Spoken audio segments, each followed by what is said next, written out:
convince the referee that what you really wanted, we have tried our best, and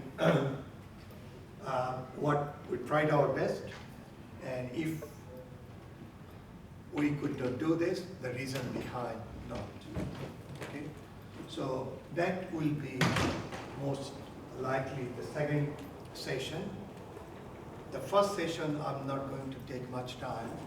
Basically, whatever I talk, whatever I discuss, the most general. You know all this stuff. But nonetheless, I should start with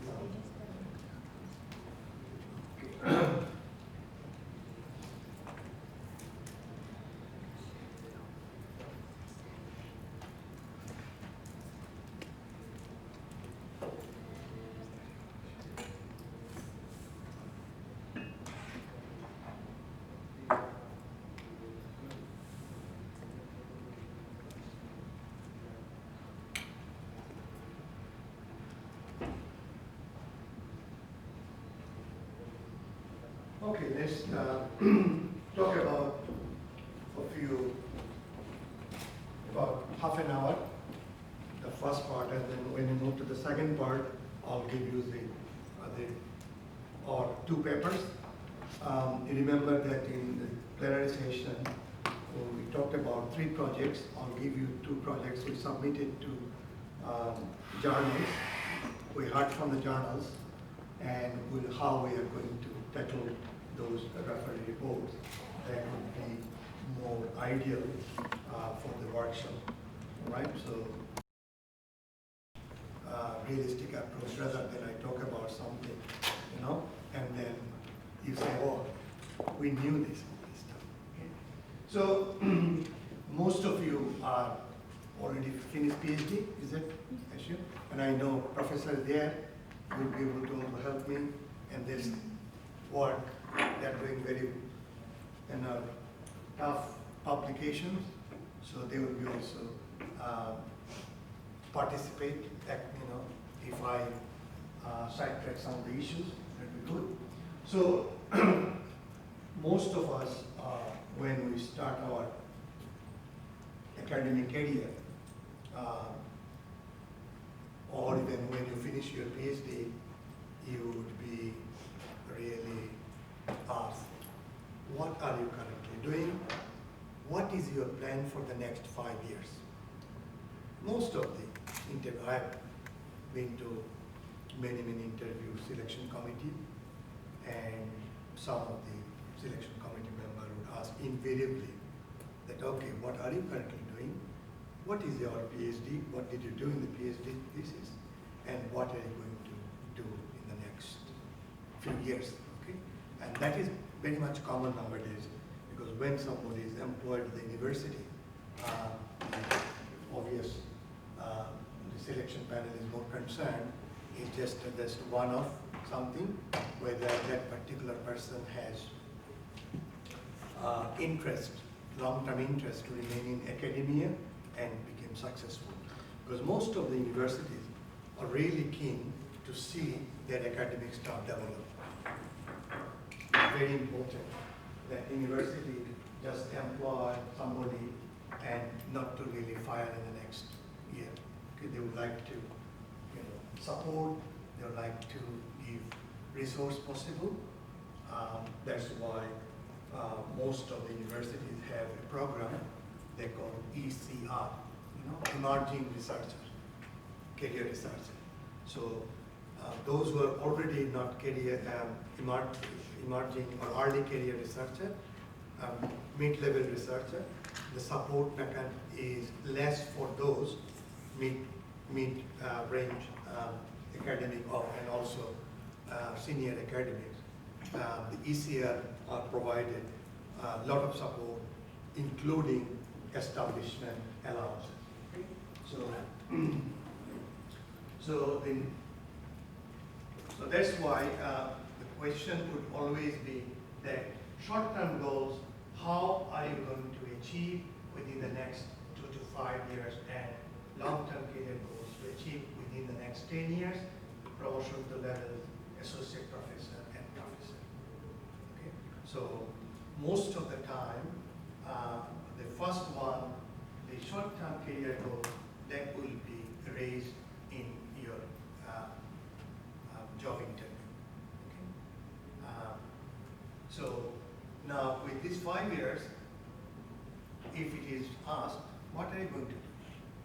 What is the best strategy? Now, with respect to research, should you proceed further on your doctoral area or pick up a new area? And both have merits and demerits. Okay? What do you think? Is it, should you proceed with your PhD research?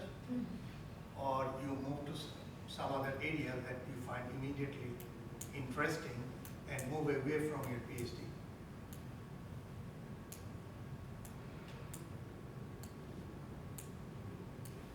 Any idea what you would do? Do both. Do both. Oh, definitely. Yeah. So both, as you said, both have advantage, disadvantage. Advantage is that most of the time I tell my PhD students, I supervise about 25, 26 PhD students on my career, and some of them are doing very well in other countries and become professors, and you know. So I always also I had my experience that when I finished my PhD and I became really bored, I said, don't want to see the thesis anymore, and started you know, working on other projects. So at that time I had head of school, Tony Benzil, Professor Tony Benzil. He said, Kamran, you have done PhD in this particular area. Why are you moving to qualitative research? Or why are you moving to this ethnographic research? Basically, you'll be starting from a zero base, you know? You'll not be competitive. So why not just, you know, stick this particular area that you have worked on, corporate disclosure and all this stuff. And once you think that you have exhausted, and then you can move to another area.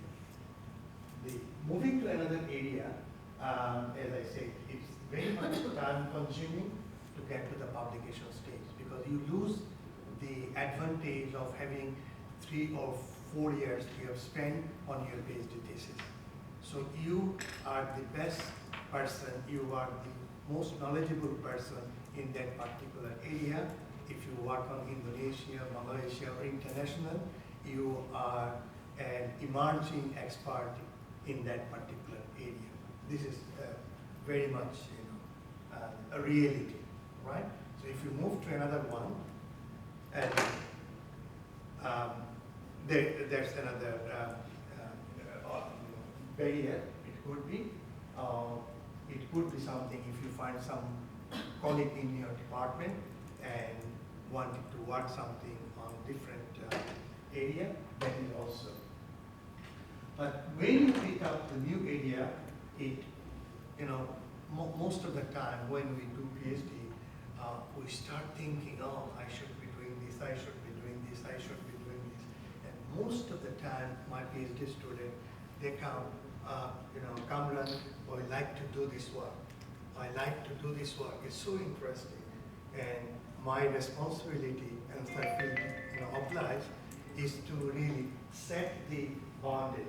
You know, I know you are really busy, and you are excited to do some new research, but this is the fence. Okay, you don't move. Otherwise, you'll not be able to do PhD at the same time. You will be really lagging behind. Now, if you want to do new research, it must be researchable, not just on the spot of the moment you think something I have to do. And it must be theoretically sound, and facilities must be available, both in terms of data, structure, and people around you. That's very important when you work in a particular department. What sort of data or resources available? Okay, it is very important.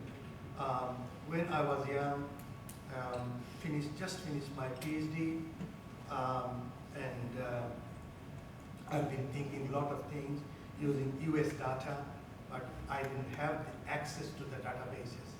I learned a lot,